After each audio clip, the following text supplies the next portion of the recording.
அனைவருக்கும் வணக்கம். நம் தமிழ்ச்சோலையானது யூஜிபிஜி தேர்வு எழுதக்கூடிய நண்பர்களுக்கு இணைய வழி பயிற்சி வகுப்பு நடத்திக்கிட்டு இருக்கோங்க. அது மட்டும் இல்லாமல் யூஜிசி நெட் தேர்வு எழுதக்கூடிய நண்பர்களுக்கு டெஸ்ட் பேட்சும் நம்ம தொடங்கியிருக்கோங்க.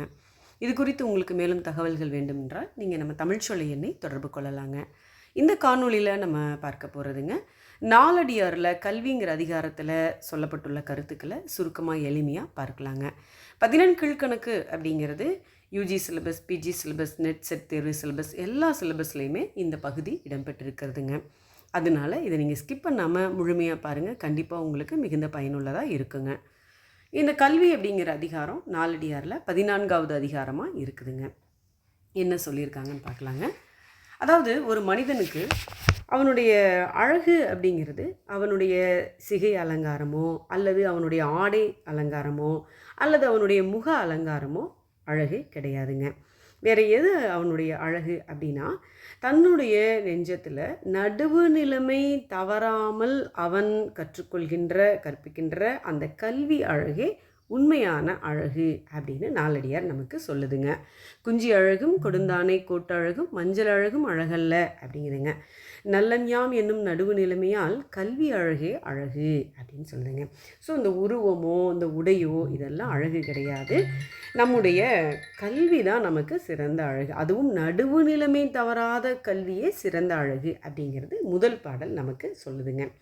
அடுத்து இந்த கல்வி பார்த்தோம் அப்படின்னாங்க எப்படிப்பட்டதுன்னா, இந்த உலகத்திலேயே கல்வியை போன்று அறியாமையை நீக்கக்கூடிய, அறியாமையை ஒழிக்கக்கூடிய ஒரு மருந்து உலகத்தில் இல்லை அப்படின்னு நாலடியார் சொல்லுதுங்க.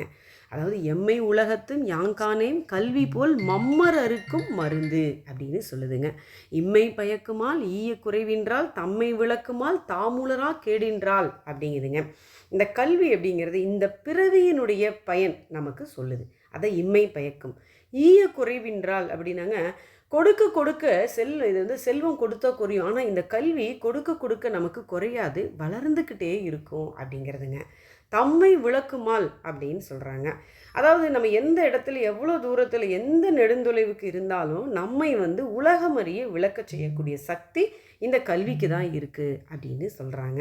ஸோ இப்படிப்பட்ட ஒரு சிறப்பான ஒரு சக்தி எது அப்படின்னா கல்வி அப்படின்னு சொல்லியிருக்குங்க நாலடியார். அடுத்த பாடலில் நமக்கு என்ன சொல்கிறாங்க அப்படின்னாங்க, இந்த உப்பு இருக்குது இல்லைங்களா, இந்த உப்பு எதுவுமே விளையாத, அதாவது மற்ற பயிர்கள் மரம் செடி கொடிகள் விளையாத ஒரு உவர் நிலத்தில் தான் இந்த உப்பு விளையுங்க. ஆனால் இந்த உப்பு நெல்லுக்கு சமமானதுங்க. உப்பை கொடுத்து நெல் வாங்கியிருக்காங்க, உப்பு இல்லைன்னா எதுவுமே இல்லைங்க. அப்போ கலர் நிலத்தில் தானே பிறந்திருக்கு அப்படின்னு இந்த உப்பை யாரும் என்ன பண்ணுவாங்க அப்படின்னா ரொம்ப கீழே மதிக்கிறது இல்லை. அப்போ கலர் நிலத்து பிறந்த உப்பினை சான்றோர் விளைநிலத்து நெல்லில் விழுமிதா கொள்வர். ஒவ்வொரு நிலத்தில் தானே பிறந்திருக்குன்னு உப்பை கீழே நினைக்காம அது நல்ல நிலத்தில் விளைந்த நெல்லை காட்டிலும் சிறப்புடையதாக சான்றோர்கள் எடுத்துக்குவாங்கங்க. அதே போல் கடைநிலத்தோர் ஆயினும் கற்றறிந்தோரை தலைநிலத்து வைக்கப்படும். கல்வி அறிவுடையவர்கள் அவங்க எந்த மாதிரியான குடியில் பிறந்தாங்க, அவங்க ஏழையா பணக்காரரா அதெல்லாம் இல்லை. அவங்க எப்படி ஒரு கடையில் இருந்தாலும் கூட அவங்க படித்தவர்களாக இருந்தால் கற்றறிந்தவர்களை உயர்வான இடத்துல இந்த உலகமானது வைக்கும் அப்படிங்கிறது இந்த பாட்டு நமக்கு சொல்லுதுங்க. கலர் நிலத்து பிறந்த உப்பினை சான்றோர் விளைநிலத்து நெல்லின் விழுமிதா கொள்வர். கடைநிலத்தோர் ஆயினும் கற்றறிந்தோரை தலைநிலத்து வைக்கப்படும். இதுதான் கல்வியினுடைய சிறப்புங்க. அடுத்த பாடல் நமக்கு என்ன சொல்லுதுனாங்க, இந்த கல்வியானது யாராலையும் களவாடப்பட முடியாதுங்க. யாரும் திருடிட்டு போக முடியாது இது அப்படிங்கிறத. இப்போ மற்ற பொருள்னால் திருடிட்டு போக வைப்புழி கோட்படா வாய்த்தீயின் கேடில்லை மிக்க சிறப்பின் அரசன் செறின் வெவ்வார். நம்மக்கிட்ட ஒரு நிலம் இருந்துச்சு, ஒரு சொத்து இருந்ததுன்னா அரசாங்கத்துக்கு அது தேவைங்கிற பட்சத்தில் அதை அவங்க எடுத்துக்குவாங்க. நம்ம எதுவுமே செய்ய முடியாது. ஆனால் கல்வி அப்படி எடுத்துக்கொள்ளவே முடியாது. அரசே இருந்தாலுமே, அரசர்களே இருந்தாலுமே அவங்க சினம் கொண்டோ மற்ற என்ன ஒரு காரணத்துக்காகவும் அந்த கல்வியை நம்மக்கிட்ட இருந்து கவர்ந்து செல்ல முடியாது. அது பிறரால் களவாடப்பட முடியாது. எவ்வளவுதான் கொடுத்தாலும் அது வளர்ச்சி அடைந்து கொண்டே போகுமே ஒழிய அதுக்கு அழிவே கிடையாது அப்படின்னு சொல்கிறாங்க. அது மட்டும் இல்லை, எச்சம் என ஒருவன் மக்கட்கு செய்வன விச்சை மற்றல்ல பிற. நம்மளுடைய சந்ததியினருக்கு, நம்மளுடைய தலைமுறையினருக்கு நாம் சேர்த்து வைக்கக்கூடிய சொத்து, செல்வம், கொடுக்க வேண்டிய சொத்துனா அது கல்வி தாங்க. மற்றதெல்லாம் ஒரு பொருளே இல்லை. இந்த கல்வி தான் நம்ம எச்சம் என ஒருவன் மக்கட்கு செய்வன, மக்களுக்கு தான் விட்டு செல்லக்கூடிய செல்வம், சேர்த்து வைக்கத்தக்கவை அப்படிங்கிறது கல்வியை தவிர வேறு எதுவுமே இல்லை அப்படின்னு நாலடியார் நமக்கு சொல்லுதுங்க. அடுத்த பாடல் பாருங்க. கல்வி கரையில கற்பவர் நாள் சில மெல்ல நினைக்கின் பிணிபல தெல்லிதின் ஆராய்ந்து அமைவுடைய கற்பவே நீர் ஒழிய பாலுன் குறுகின் தெரிந்து. அந்த காலத்தில் ஒரு பறவை சொல்கிறாங்க, இந்த அன்னப்பறவை புராணத்தில் என்ன சொல்கிறதுங்க, இதை பற்றி ஒரு மித்து, ஒரு தொன்மம் என்ன இருக்குன்னா, பாலும் நீரும் கலந்து வச்சா பாலை மட்டும் பருகும் அப்படின்னு சொல்கிறாங்க, நீரை பருகாதுங்கிறாங்க. இது ஒரு மித்து தான், தொன்மம் தான். அப்போ அது சிறந்ததை மட்டும் தேர்ந்தெடுத்து கொண்டு தேவையற்றதை விட்டு விடுவது அப்படிங்கிறது தான் அங்கே மைய கருத்துங்க. அப்போ இந்த கல்வியில் நமக்கு நம்மளுடைய வாழ்நாள் மிக மிக குறைவு. எப்பொழுது நமக்கு இறுதி காலம் வரும்னே நமக்கு தெரியாதுங்க. அப்படி இருக்கிற பட்சத்தில் நம்ம தேர்ந்தெடுத்த சிறந்த நூல்களை கற்றுக்கொள்ள வேண்டும் அப்படின்னு சொல்லுதுங்க. கல்வி கரையில், கல்விக்கு கரையே கிடையாது. கற்பவர் நாள் சில, நம்ம கற்றுக்கொள்ளக்கூடிய நம்முடைய வாழ்நாட்களோ மிக மிக மிக சொற்ப நாட்கள். மெல்ல நினைக்கின் பிணிபல, அந்த சொற்ப நாட்களையும் நமக்கு நோய் நொடி நிறைய இருக்குது.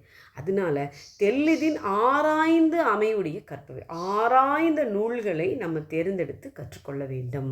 இது எப்படி, இது எதற்கு சமம் அப்படின்னா, நீர் ஒழிய பாலுன் குறுகின் தெரிந்து. குறுகுன்னா அந்த பறவை, அந்த அன்னப்பறவை.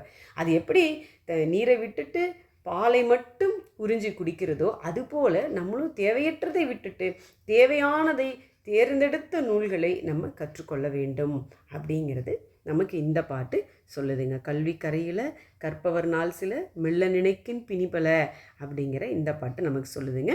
இப்போ இந்த இதில் பார்த்தோம் அப்படின்னா நம்ம ஒரு 5 பாடல்கள் நம்ம பார்த்துருக்கோம். அதில் முக்கியமாக இன்னொரு பாடல் நம்ம பார்த்துடலாம்.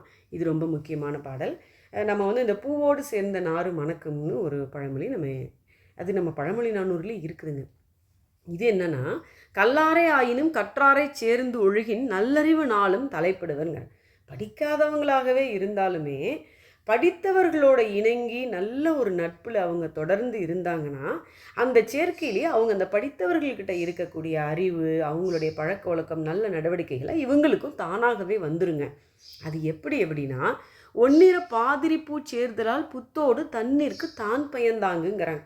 அந்த காலத்தில் இந்த மண்பானையில் என்ன பண்ணுவாங்கன்னா, பாதிரி பூவை சேர்த்து, புதிய பானை இருக்கு இல்லைங்களா, அந்த புதிய பானையில் பாதிரி பூவை சேர்த்து வைப்பாங்களாம்.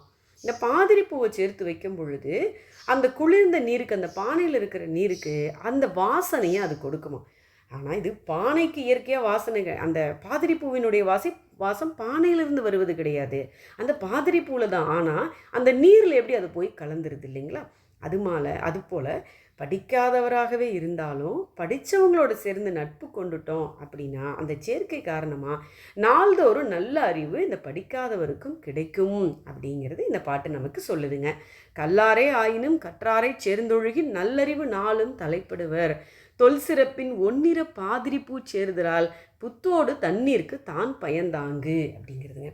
இந்த அருமையான 6 பாடல்களை நம்ம பார்த்துருக்கோம். நீங்கள் தொடர்ந்து நம்ம தமிழ்ச்சோலையை பார்த்துட்டு வாங்க. தொடர்ந்து நம்ம தமிழ்ச்சோலைக்கு பேராதரவு கொடுத்து கொண்டு இருக்கக்கூடிய நண்பர்கள் அனைவருக்கும் மனமார்ந்த நன்றி, வணக்கம்.